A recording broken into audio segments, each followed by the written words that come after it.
ábhar na cainte se mar sin I dtíriú ar saintréithe tagas gon mhúinteora Tumoideachais agus mar sin bhfuil cadíd na rudaí atá ar bun na going atá go má, cadíd na rudaí beidir gur gádoing Tionól Forbartha I dhéanamh ortha, an san fécinint ar cóthathú an ábhar agus na teanga.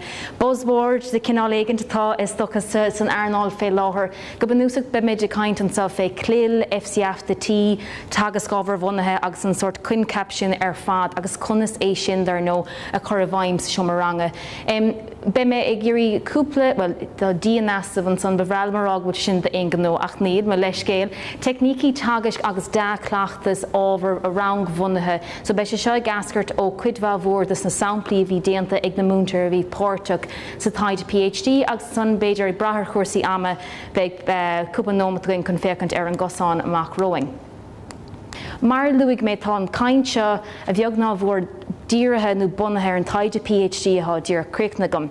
Anis tá an tedal héin folach go má ach banúsach seir bhí geiste gom nó seir bhí ar buna gom le cúpla bliana nús ná bhí sa pléile grúpa mhúinteoirí 8 bhile sa comhthéacs Gaeltachta. Anis bhí COVID I gceiste lár-buíleach sacardéile ach an rud a bhí geist ná an tagas ábhar bhunaithe is stocha bhain sé seo leis corcaige ile FCF. So go banúsach conas mar bhí gairí lo le cuasaí clil, cuasaí FCF a corcan cín, cadíd na tuiscintí a bhí mar hímpel seo na tuiscintí idiolaíochta na creidúntí a bhíá an raibh sé d'iúlgus nó de ragracht ar an mhúinteora Gaeltachta é seo corcan cín.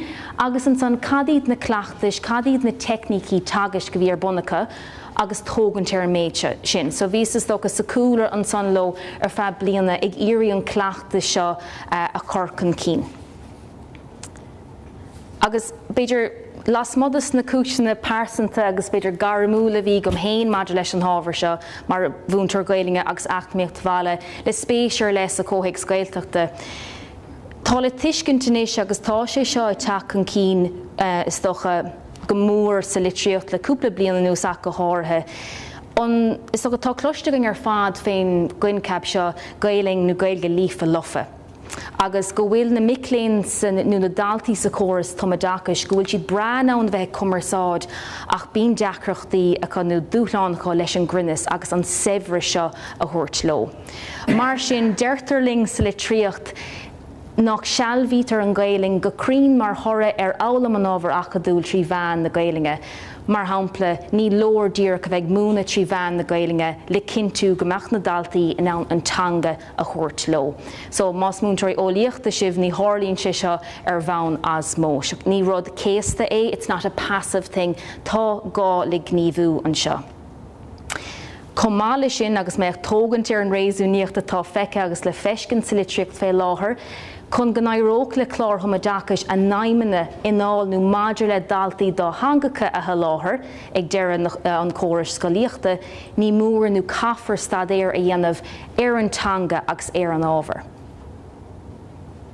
Agus is dócha chun é ar fad a thuirt le chéile, tá áráling a rístas eile sa litríocht go bhfuil cóthathú an ábhar agus na teanga FCF clil nó pe téirmatá gut ar an méid seo ag crílár an Tumoideachais éifeachtaigh.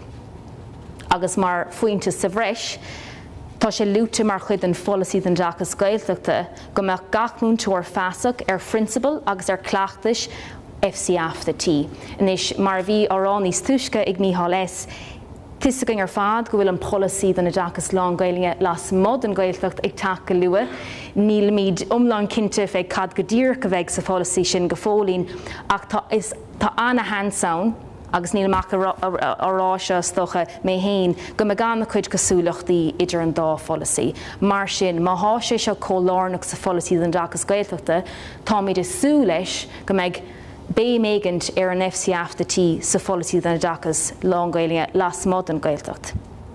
Mar sin tá bora I tacht nó tá fúdar féin téime seo san airnáil seo le cúpla bliana nús. Ach tá san go bra rá go bhfuil sé seo táchtach a cá bhfuil sé sin leistigh de chuairimí léthúla an bhúinteora. Tuige míad go bhfuil gá gomach aber gomach ord caiid an Gaeilge cá, tuige míad go bhfuil cálaigh san ábhar tá stáil túthe, tuige míad go bhfuil ólas idiolaíochta ag tá stáil túthe chomá. So, má écan tú fróifíl an mhúinteora Tumoideachais. Seo na réimsí is taugtaí beidir ó thaobh na hidreolaíochta de. Tista gom go bhfuil go leor eile mar le cuasaí cultúrtha fáine is riile cuasaí agrúcháin. Ach seo na réimsí is mó táchta mar a bhaineann le cuasaí tagasc. Agus an son I leor buail ar fad tá cótháthú an ábhar agus na teanga. Mar sin, tá buint an son ag FCAF-thatí cótháthú an ábhar agus na teangan le teanga, le hábhar agus le hólas, le sanolos a bheith got féin tagasc. Agus seo mún le is tá Forbartha agus tá mún Forbartha de hir ag mórán taighdeoirí idirnáisiúnta agus go dainn taighdeoirí náisiúnta leis. Mar sin, dá mefa géirí an mún le de tríochta seo bhrisise síos tuile agus thug sé mórán ama ormsa an mún le seo hiiscint le déanamh amach bhfuil cad gur ceart a bheits an árbh nó cén checklist atá gceist nó cad iad na tréthe dá mechar am lista a dhéanamh dómh. Ó thaobh cuasaí teangan tá muid a cainte ar cumas anmhaith teanga nó iar-bhunleibhéil teanga bheith go mhúinteora. Détará chumá ceanna le bhéil teig, le bhéil seifar bíadó nó níos irde. San tuiscint ar chórais na teanga, bhfuil cad is brí le seo, an tú caint an seo go bhfuil tuiscint ag a mhúinteoir ar conas mar ibrion an teanga. Agus tá caint dar nó fé cuasaí cruinis agus cuasaí gramadí ach an chóras a gcuiteanna, cuasaí fáíochta, cuasaí canúna is a riile. Agus spéisiúil go leor agus mé pléile grúpa de bhúinteoirí sa chomhthéacs Gaeltachta agus cuideacha dar nó mar cainteoirí dúchais. Cé gur idir níos mó ná muíneach as a gcuid cainte agus as a gcuid cumarsáide. Bhí sé haras bheith spéisiúil go raibh cuid mhórmhaitheacha imníoch go maith fin na gcuid grinis. So bhí rá tá brean an rud a rá, tusa gom bhfuil an rud a rá gearrta go mar hampla ach ní hiigim cén fá go bhfuil sé ráta mar sin agam. So bhí sé sin spéisiúil, mar sin má aon duine agus tá go bhfuil gach duine bhéidir sa seomar seo agus bhí pointe nó tá pointí ann nuair nach bhfuil sibh cinnte fé rudaí ar leis a Gaeilge, tháinig ar fad sa bháid ceanna.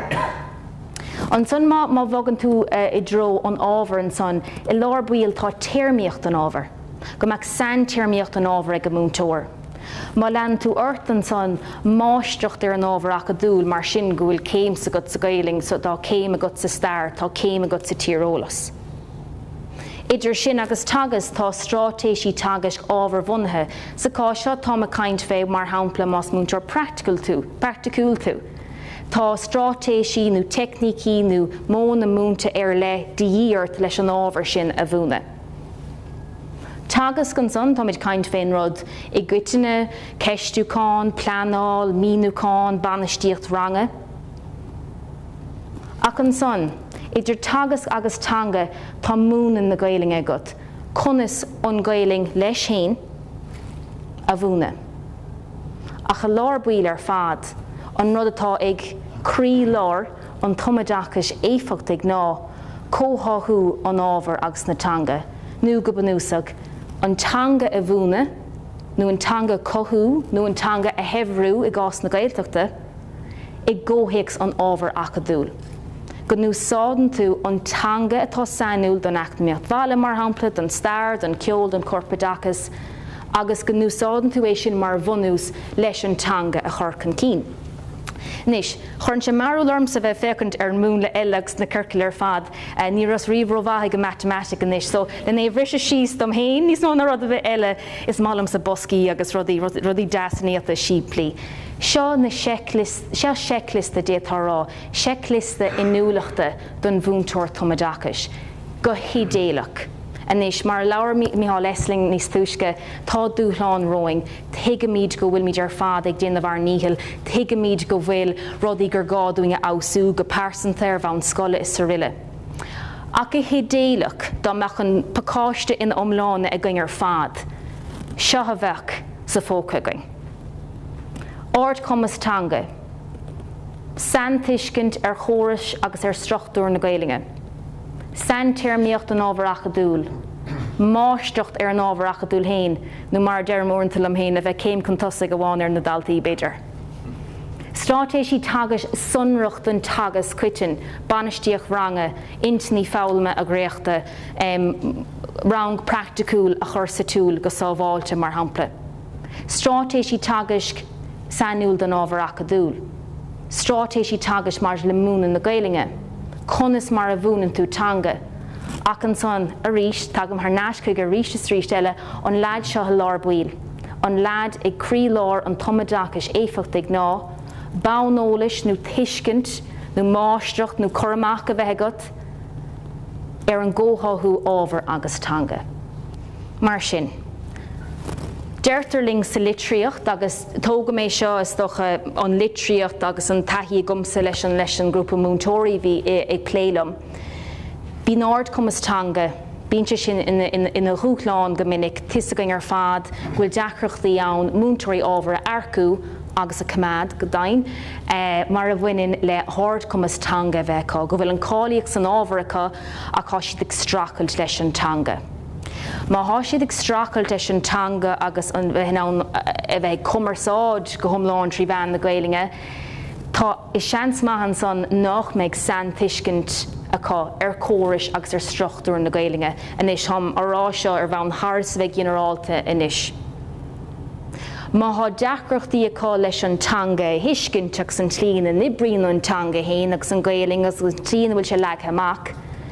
Seans go mé siad is stracailt píosa beag leis an teanga a bhúna. Mar hampla, muna d'igann siad cuasaí inscinne, be sé anna dheacrartha cuasaí inscinne chorcan cín. Agus é sin ar fad san áireamh má siad is stracailt le bosca héan dó trí, be sé níos deacra fós ortha an lad I lár-bhuiil a chorcan cín. So seo an áit ina bhfuil is dócha Forbart, dí go bhfuil takeíochtaí, agus go bhfuil is dócha Mohammed I ggéirí bheith umlán éifichtach, umlán rathúil mar chóras, aber ó méid tá díanta gumsa seo an áit ina bhecem go bhfuil is dócha ardríal. Nis, an rud is smó braham agus mé pléile mhúinteoirí ná nuair dearm cóthathú an ábhar agus na teanga, dearn siad lo, bíonn siad a cuioineh siar an tiisiil gineadach, drillan na gcleachtas, capann siad gur bunan cóthathú an ábhar agus na teanga, FCF the tí cléil tagas gábhar bhunaithe, gur bunan son agus múna na gcleachtas. Nis, tá sé táchtach go meach tuiscint go ar méid céanna, ach níl múna na gcleachtas sanúil nó sunrach do cóthathú an ábhar agus na teanga, agus nuair deireann tú é sin uaireanta le mhúinteoirí bíonn faoise bhartha. Mar cé go d'igann siad go bhfuil gá leis na tuiscintí Arbert is féidir le é seo a thosnú. Tá tús faointe going ar fad muna bhfuilimiid inar nríthe gcleachtas. Mar sin, buineann cóthathú an ábhar agus na teanga le rud dar teidil tagas fear míoirthe, so sa bhéir le cé nach mailim astruachán dhírigh anamh form-focused instruction. Sin an rud atá crí lár aber an Tumoideachais éificht go bhfuil tú an ann firm na teanga a chorcan cín, a cad a sprí le firm na teanga. Buineann sé dar nó le gramadach agus crinnis agus tá son go bra agus tá áit an na lárnach aige sin. Ach má éacann tú ar na colún ar na boscí eile sa tábla seo, buineann sé comá céanna le brí na teanga. Buineann sé comá céanna le húsáid na teanga agus an téirmíocht nua atá á fáilmeacha a chur in Abertí a úsáid.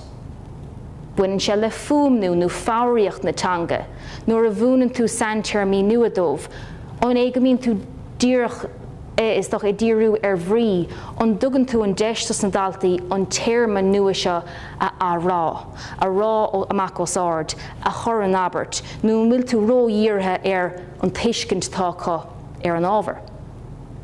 Litrú na teanga, buineann míid ar fad úsáid as folklór tanglinn gachéan lá bhfuil nach mór, cén fáin nach féidir leat é sin na chorcan cín.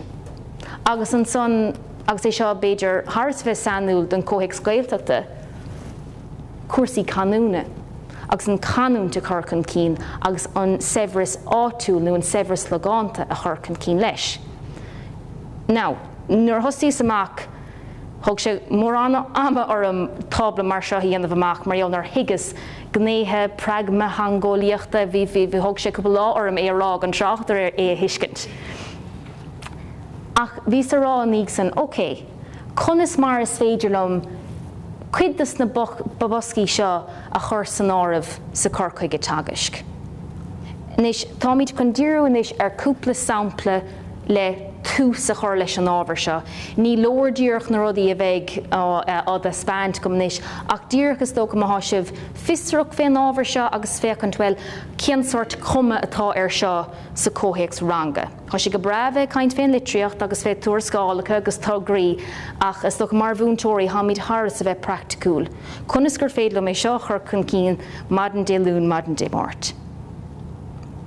So, ó céad rud an táin seo, agus seans go muinn sé seo le tuiscintear lethe bheith go mhúinteoir fé córas agus fé struchtúr na tangan.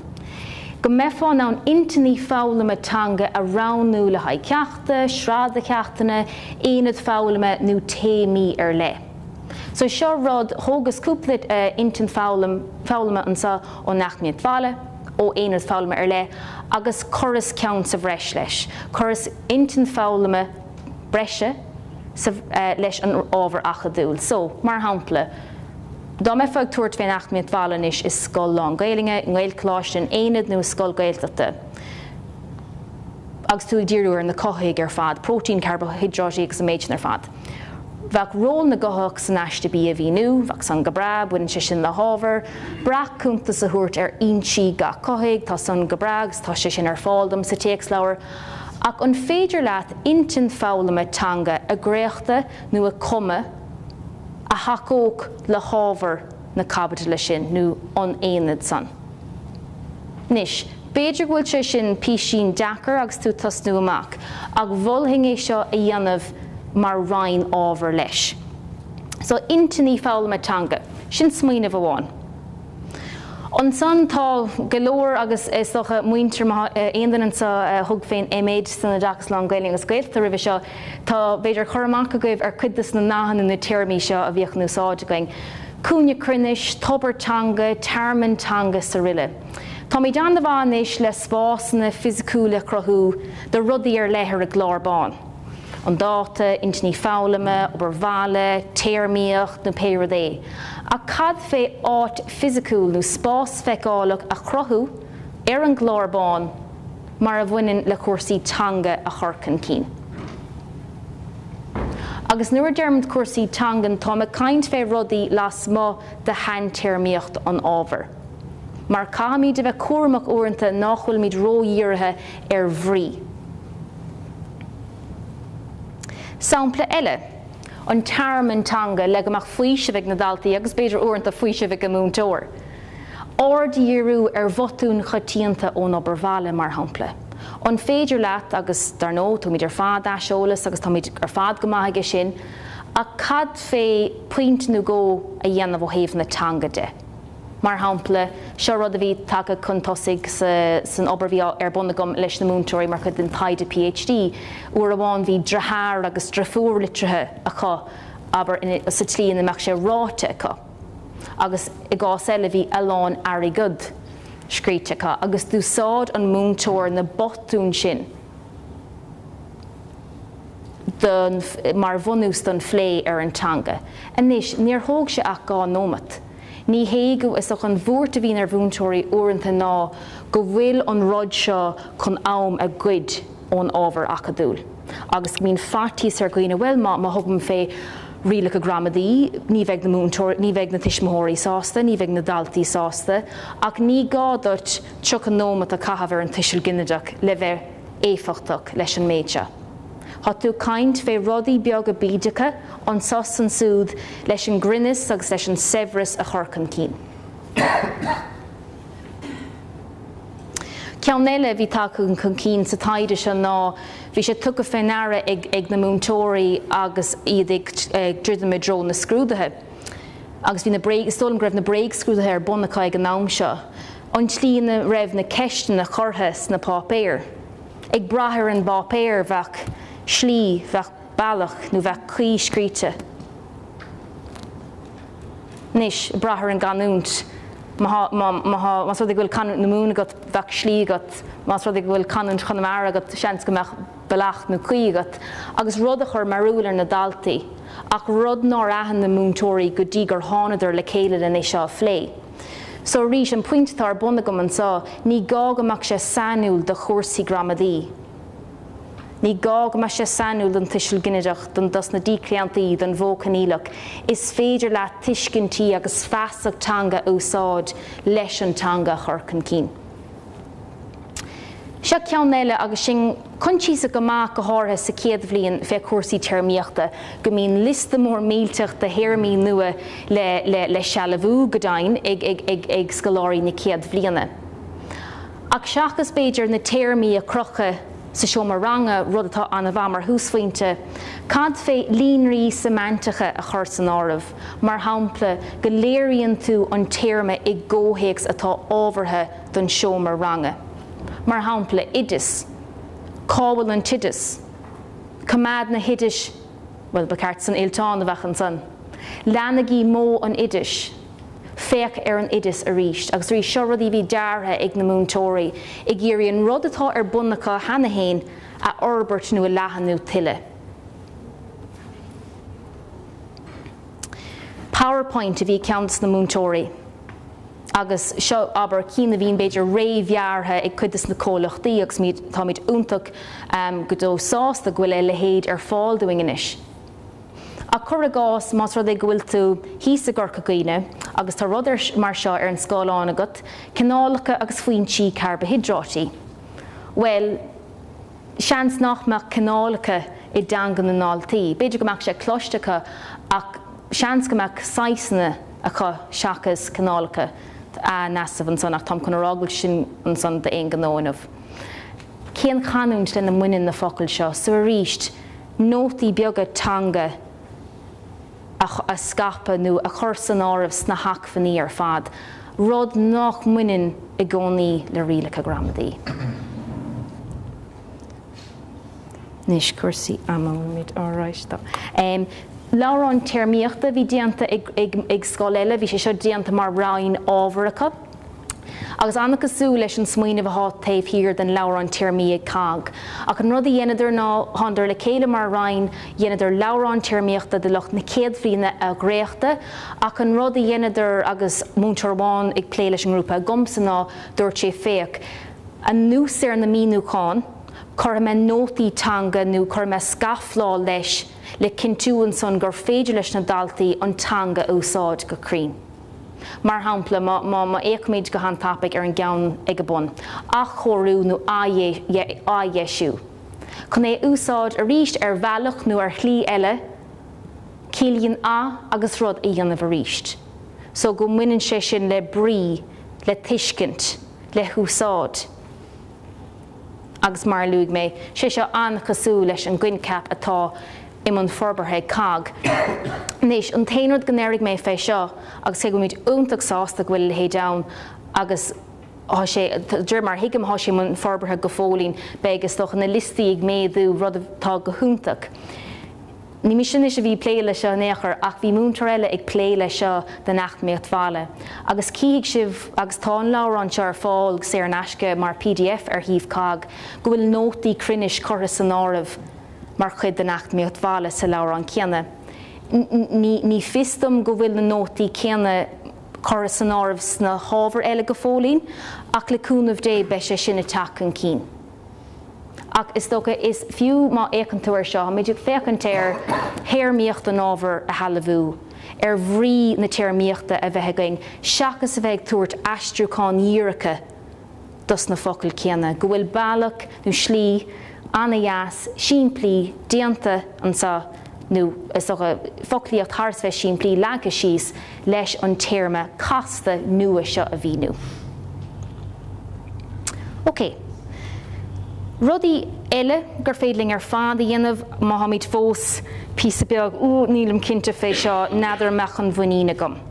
Well, cultúr an nach chlóra teangan a sppraga. Clib folklóra a bheith ar Ollscoil agus tú ag an des gaci an lá. agus go mbeadh sé an son ar an scáilán dos na daltaí, agus mbeadh siad san I dul daithí ar an bhoclóra úsáid. Fiú muna bhfuil gceist ann le timpeallacht lán-Ghaeilge a chorcan cín, ionas nachmeach na daltaí ag bra ar ochel treabhadh ó bhéarla an tamar fad. Déadfá sinna leathanú amach píosa bheag Gaeilge san agus é úsáid de litrúcháin agus béidir in íag sin de chursaí gramadaí. Abertínú freagraí omlána a lorug in áit ghlacha le freagraí éachlacha ó bhéal. Siod rud a bhí tugad féinara ag na cigarí a bhí a freastal nó bhí I tuairt cuairte me Leiscéal ar cuidas na scoilna páirteach sa scé mehananta scoilna Gaeltachta. Nach raibh na mhúinteoirí I gás na áirithe ag chur ní mal an brúará ach ag géirí na daltaí a sppraga le habertí omlána a dhéanamh. Agus seo mion atá buinte le tosaíocht a thuairt an ábhar. An féidir leat arála bhfuil chuir sin nabart umlandam le de hol. Ní thóg sé péméid second ach a ríist seo bailach an na hín plí leis an teanga corcan cín mar gheall go bhfuil tú ag churbéime ar chursaí úsáide teanga agus ar an bhairíocht leis. Nótaí teanga chur le haisceola scrífan na naltaí in áit an bhéim ar fad a bheith ar an ábhar achadúil. Gá réalta agus mí amháin, 2 stars in a wish, tá idir fad daithí ar an strátéis céanna le písa inis. Cad fé nóta teanga bheithansa comá leis an ábhar seachas an bhéim ar fad a bheith ar an ábhar achadúil. 3 réalta agus mí amháin fiú.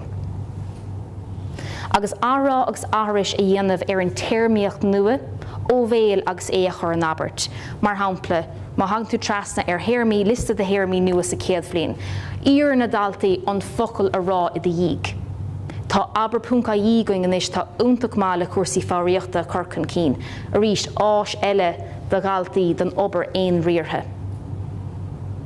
Agus is tócha an rudtá an más féile an puinte smó stóla atá tá me géirí dhéanamh ar éachma in nómh ná cé go bhfuil se anna háchtach gomach anna hiiscint agus anna chur amachgat ar chóris agus ar strachtúir na teanga. Fiú muna bhfuil tú ag a buinte san tú héanún, beidir nach bhfuil an Dhuinnín agat é sin íanamh go fólín. Tá go leor bailí eile leis an teanga corcan cín agus tú díriú ar an ábhar chun an teanga tág na daltaí a chothú agus a heimhreú. Nis. Ná. Ach mar dúirt cé go mac sé sear fád iontach mar húsfuinte ní leor cleachtas individuúil. Háid is sú leis go meach sé se scapathe is stocha I meas na ran ábhar, agus dar nó éheith in úsáid nó á chorcan cín ar bhain éile scoile. Mar sin, agus is stocha níl annach go dáma gom le seo phléanmh, ach cuidas na moltaí a tháinig ascartas an taigde PhD gomsa atá Gaelta nó nasca leis an ábhar seo. Agus ribhdom rudidir bithe phléan sa bhí sé anna-heléir, rí-heléir an taigde. Má ha mhúinteoirí chun é seo dhéanamh a gceart, i.e. cóthathú an ábhar agus na teanga a chorcan cín go rathúil ar bhain in bhíonathe go fad tréimhseach fiú. Caiigh na tuiscintí cuomhethe cá. Mar sin caihamíd is dócha níos mó béime a leagan ar gailing na mhúinteoirí a cothú agus a heimhreú. So sin is dócha mar réamh-riachtanas nó prerequisite is dócha mar dearann siad sa bhéarla. Má hámid chun é seo dhéanamh agus é seo dhéanamh a gceart, an céad céim ná taú leis na mhúinteoirí. Ó bheith pléil mhúinteoirí practicúla, agus mar eall gur mhúinteoir practicúil mé héin, tá masú leis go bhfuil cuidmhadas na moltaí seo practicúil ar lámh amháin ach tuige me go nám ceanna nach mé siad comhthéacs ceanna iad a chur a bhain. Go bháil tófaí ribh na féidireachtaí maid le corcaigh na léanta sira pásanta breise nó EPV, extra personal vacation days is tólam sa bhéarla ag locht na bhunscolaíochta. Agus critéir na léanta breise a nasca le dín cuasaí Gaeilge. So má thugann tusa fé mar hampla ceantas na cuasaí Gaeilge i Gaelcultúr atá bart tá ceann iontach má deartha níos I bart le cag, mar hampla má thugann na mhúinteoirí féise I gahabh a taighde go mbeadh léanta I tacuatha I gahabh na bliana. Gannén fi cóthú an ábhar agus na teanga a réimhú mar ganné lárnach den éon bheastóireach scoile agus den phlean feabhscán scoile a réin. Tá sé seo mar chuid na pleanna féin bheastóireach de scoile, sna scoil na tá páirteach sa scéim aitheantar scoil na Gaeltachta, mar sin seans má go méid ar scoil na é seo chur san áireamh agus an policy den Dhuinníachas lán-Ghaeilge las mát den Gaeltacht a going go luath. Go leag fi béim in achfaní san ábhar an táirseach ar gnéthe éagsúla den TFD, chun na bailí éagsúla le tagas agus le seibhreú na teanga a chur féhráid mhúinteoirí an córais. Mar sin, má héimi tír chuid is na samplaíonn seo. Má há cág as a cág déanamh obair úntaach fé láthair i gcéirí an táirseach a cothú agus a leathanú agus a orbert. Cad fé rudaí mar seo anois a chur san áireamh sna haicmhaní chun sort tús faointe a thabhairt mhúinteoirí. Má háimid i gcéirí achmhaní úntacha lán-Ghaeilge a chur ar fáil, ach ag an nám ceanna tuigeamid go bhfuil cóthú an ábhar agus na teanga ag crí láran Tumoideachais éifeachtaigh, ní go bhfuil lúbar láran son ach tá deis an son braham héin lena seo a chur san áireamh sna haicmhaní ceanna. A ríist an éasca é sin domsa é sin ará ar maidin tuigim nach bhfuil na rudaí cóhéasca ceanna le chur a bhain ach a ríist rudaí practicúla chun takeúla mhúinteoirí go léithúil. Go gurfaí i bhaim ríist eile le bán fianaise an dea-chleachtas comhtháite an lúntas de mhúinteoirí sa chórais i dteachais lán-Ghaeilge agus Gaeltachta a réin. Tá slua, bra, óg, bailithe an sa inmh sa seomar seo agus ag an Tionól agus dón bhfuil tharám anois go mbeadh an taitheantas clíceart tucha doing ar fad as an obair úntaach agus an obair dígreasach atá bun ag mhúinteoirí óga na thárnála. Má háimid i gcéirí níos mó mhúinteoirí a bheala agus a camad,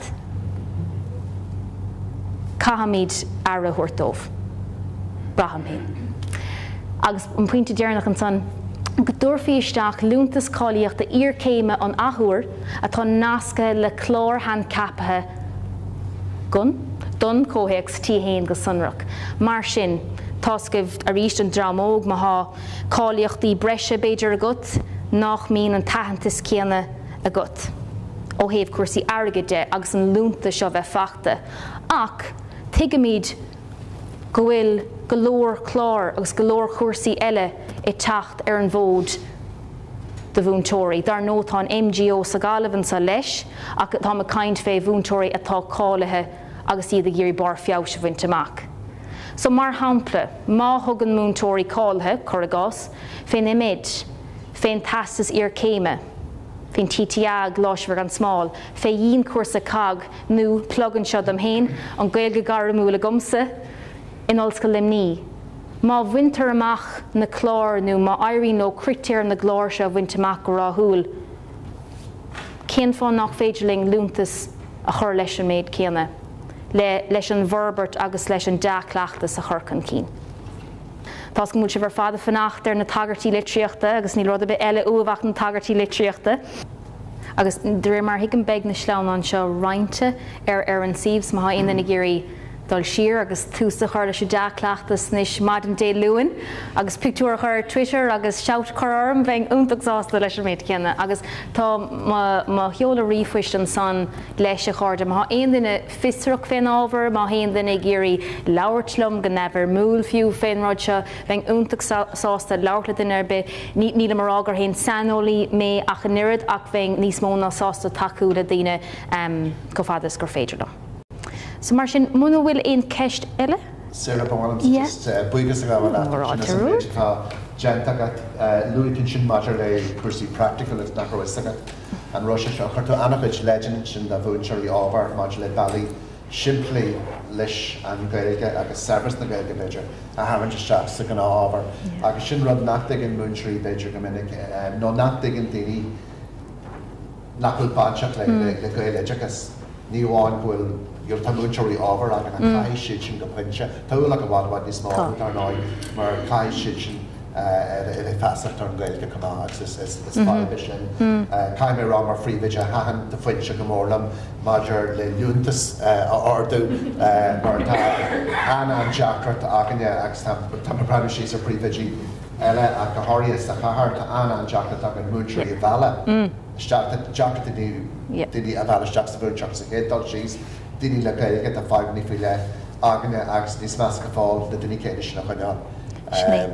Bogan si rai agus price na dé agus gacha am tá sé harbh dúsláach so Tágus fiú ví sé leir le duine le déanaí agus viidir tá siad conhar go leir de scoil na lán bhéirle aber agus chá siad site sa chomhthéacs Gaeltachta agus viidir gur chuid duine fé aglah legus viidir sú leis meach an duine se sás na níos móna sásta ghlacha leis a bost ach an son ar an lábhéide hatúrá bhfuil duine nua tasú amach tuigeann siad an san gohfuil a bhd ar níos mó ibre le déanamh com a háisiad chun dul leis an tí héin mar sin cén fá nach raidís go fada leis an ggóthéacs tíadó agus tuigeamid go má go muine bhd níos mó leis seo ná ddíreach an céalaí an bhís éasca a héana agus mun sé le cuasaí féinniúlachta agus an is tú gur an teanga agus an cultúr chorc an cín ach ar bhain thsa practicúil muna bhfuil sé tarringteach nó ar a líad is ar cócéim go pointe leis a ggóthéacs tí héan ó héamh úlachta agus chu héamh ahantaiste be míid fós a cainte ar na deachreachtaí iar-bhunscolaíochta go ceann písa eile beidir. Seans go mé.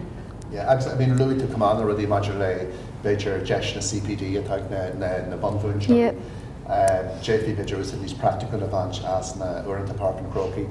Trí sníormhanéideachas agus tásan go bhíon cuasaí agrithe cáigh tús na bliana trí ábhar agus tá géirá leis na scéimne na leathnú tarlamsa. Sinné agus stocha Mohammed chuna bheith ag breathnú i gcónaí ar iar-bhuntóirí é seo dhéanamh i gcónaí las mod de uaireanta scoile las modas na gnáchúir a mí be sé an iachar gachta na bhera tuige míid ar fad in í COVID a go bhfuil cuairimí agsúla oring ar fad agus ní bhíonn sé de achfan na going i gcónaí uaireanta sa bhreise chur leataobh de rudaí mar seo ach má há slí eile timpealar seo i bríon doing ar fad agus a dhéanaan an ábhar níos tarringtaí ná mar atá fé láthair ní féidirning bra ar thumantas is docha na múinteoirí ó thaobh na Gaeilge de le tacht i dtír ar an bhaib seo measam. So ceiste géin den eile? Té is docha caffín an rud tá it stáilte gaoine níos braham. Gur mágad tí? Gur mágad.